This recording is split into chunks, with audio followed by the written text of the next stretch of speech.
오늘 우리가 주신 하나님의 말씀은 디모데전서 2장 1절에서 15절까지의 말씀입니다. 그러므로 내가 첫째로 권하노니 모든 사람을 위하여 간구와 기도와 도고와 감사를 하되 임금들과 높은 지위에 있는 모든 사람을 위하여 하라.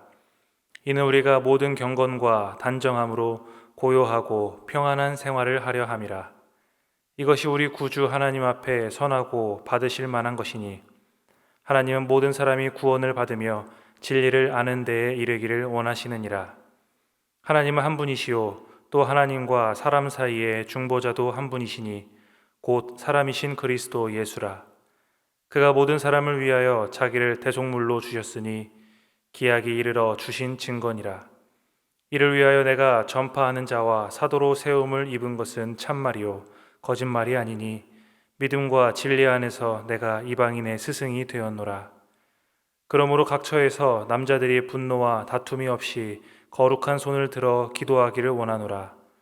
또 이와 같이 여자들도 단정하게 옷을 입으며 소박함과 정절로서 자기를 단정하고 따은 머리와 금이나 진주나 값진 옷으로 하지 말고 오직 선행으로 하기를 원하노라. 이것이 하나님을 경외한다 하는 자들에게 마땅한 것이니라. 여자는 일체 순종함으로 조용히 배우라. 여자가 가르치는 것과 남자를 주관하는 것을 허락하지 아니하노니 오직 조용히 할지니라. 이는 아담이 먼저 지음을 받고 하와가 그 후며 아담이 속은 것이 아니고 여자가 속아 죄에 빠졌음이라.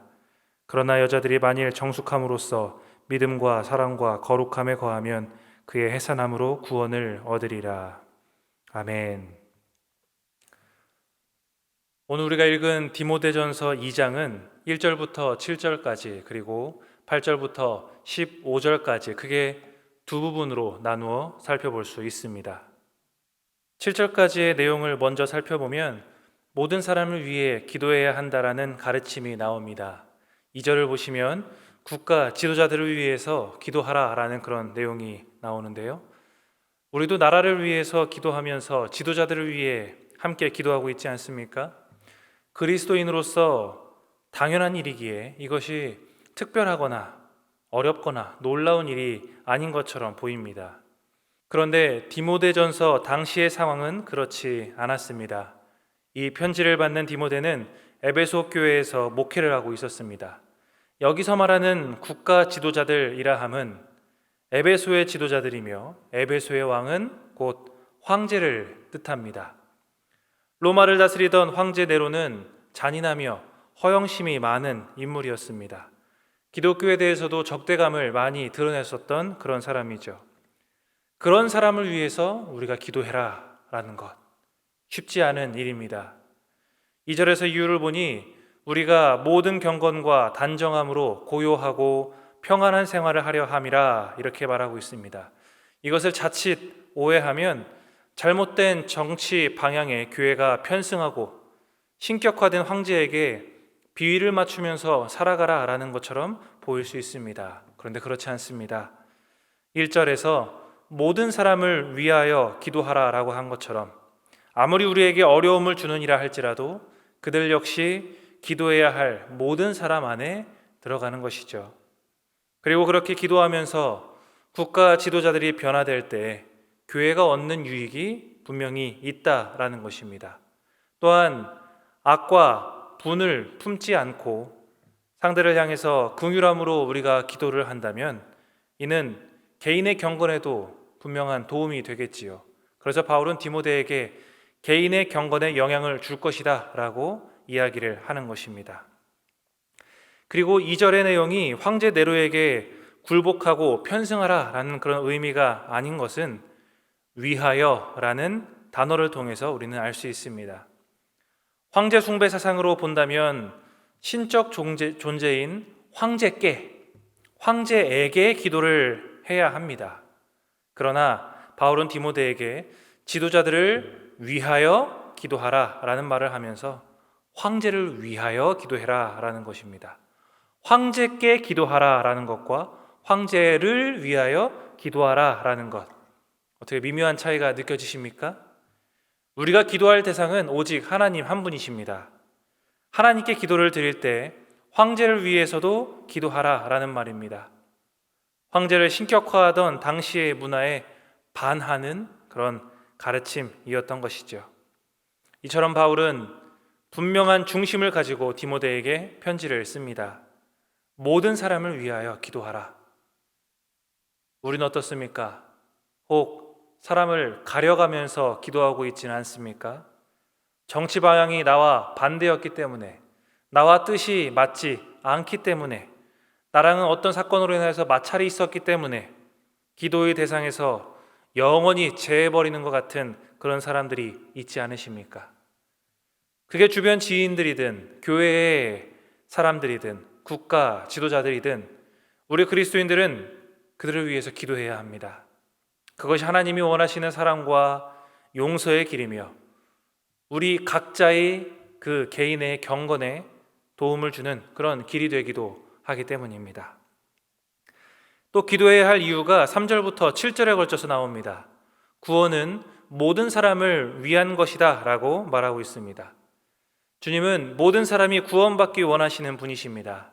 그 모든 사람 안에는 죄인인 나도, 죄인인 우리도 포함이 되어 있고 내가 싫어하는 그 누군가도 포함이 되어 있습니다. 그리고 그들을 위해서 그들을 중보하기 위해 5절에서처럼 예수님은 중보자로 돌아가셨습니다.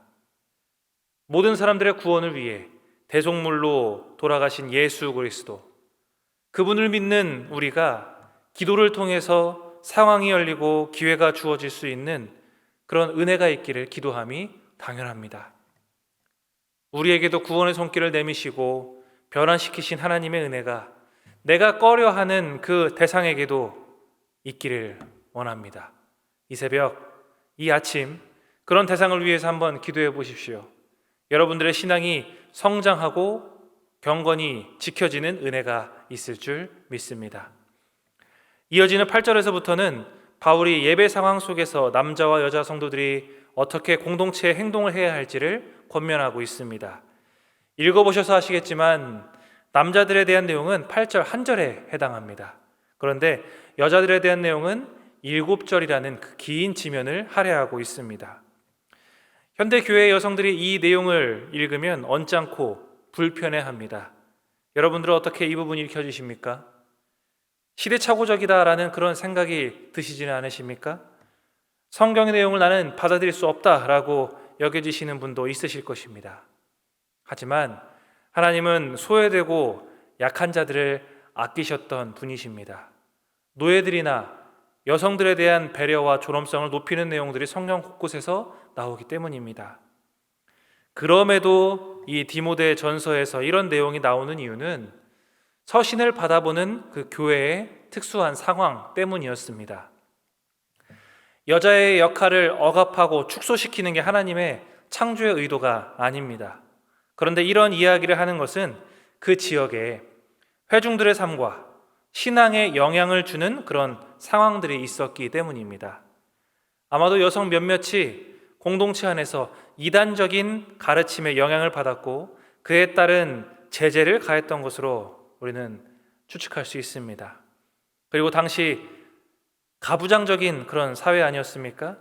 그리고 여자들이 공적인 일에 참여하는 것이 쉽게는 용인되지 않았었던 그런 문화 속에서 여성들이 그 잘못된 가르침을 받은 여성들이 자신들이 우월하다라고 하면서 과시하고 또 가정을 소홀히 하면서 남편의 권위를 무시하는 일들이 있었던 것이죠. 그래서 조용히 배우라, 지도자들인 남자들을 잘못된 가르침들로 주관하지 마라 라는 등의 말을 했던 것입니다.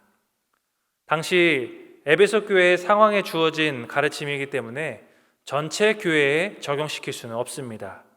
왜냐하면 초대교회 그 당시에도 여성 지도자들의 역할이 두드러지는 그런 일들이 성경 곳곳에서 또 발견할 수 있기 때문입니다. 물론 오늘날의 교회에도 적용하기는 어렵습니다. 그래서 이 본문을 통해서 남자가 여자를 억압하거나 우월하다라고 여겨서는 절대로 안 되고 자신의 위치와 행동에 신앙인으로서 책임을 지고 경건하고 덕이 되게 살아가야 함을 우리는 생각해 보게 되는 겁니다. 모든 사람을 위해서 대속물로 자신을 주신 그 예수님을 분명하게 깨닫고 살아가는 그리스도인들이라면 남자, 여자 상관없이 서로 존중하고 사랑하며 이해하는 관계가 되어야 합니다. 그런 삶을 통해서 주님께서 주신 그 구원받은 자의 삶을 보여줄 수 있어야 하는 것이죠. 모든 사람들은 구원받을 자들이며 그렇기에 모든 이들이 기도해야 하는 대상이 됩니다. 이 바울의 권면을 우리가 기억해야겠습니다. 분열과 분란보다 사랑과 이해로 속한 모든 가정과 공동체에 선한 영향력을 끼치는 그런 은혜가 우리 신촌교회 성도님들에게 있으시기를 주님의 이름으로 축복합니다. 이 시간 말씀을 생각하시면서 함께 기도하겠습니다. 모든 이들이 구원받을 자들임을 기억하고 모든 이들을 위해 기도해야 하는 성숙한 그리스도인들이 되게 하여 주옵소서. 또 이 나라, 이 민족, 이 위정자들이 하나님을 두려워하게 하시고 지혜를 주셔서 나라를 잘 운영해 나갈 수 있기를 우리 시간 함께 기도하겠습니다. 기도합니다. 하나님, 우리에게 하나님의 긍휼함을 주옵소서. 주님이 나를 사랑하시어 구원하셨듯 당신도 주님이 사랑하는 이에 대해서 기도하며 구원의 길로 인도할 수 있는 신앙의 성숙함을 주옵소서. 다른 일을 낮게 여기고 그렇게 다른 일을 무시하면서 나의 우월감을 누리는 사람들이 사랑으로 그들을 위하여 사랑을 실천할 수 있는 우리 그리스도인들 되게 하여 주시옵소서. 이 나라 이 민족 지도자들 위해서 기도합니다. 하나님을 경외하게 하여 주시옵소서. 주님이 그들에게 지혜를 주셔서 이 나라를 잘 통솔할 수 있도록 도와주시고 그렇게 이 나라가 하나님의 뜻에 맞는 나라, 소외된 자들이 살아나고 억눌린 자들이 일어날 수 있는 위로가 되는 그런 나라가 되게 하여 주시옵소서. 이제는 우리 구주 예수 그리스도의 은혜와 하나님 아버지의 무한하신 사랑하심과 성령님의 감화 감동 교제하시는 은혜가 신촌의 모든 성도들 머리머리 위에 우리의 가정과 직장과 학업과 사업 위에 지금으로부터 영원토록 함께 하시기를 간절히 축원하옵나이다. 아멘.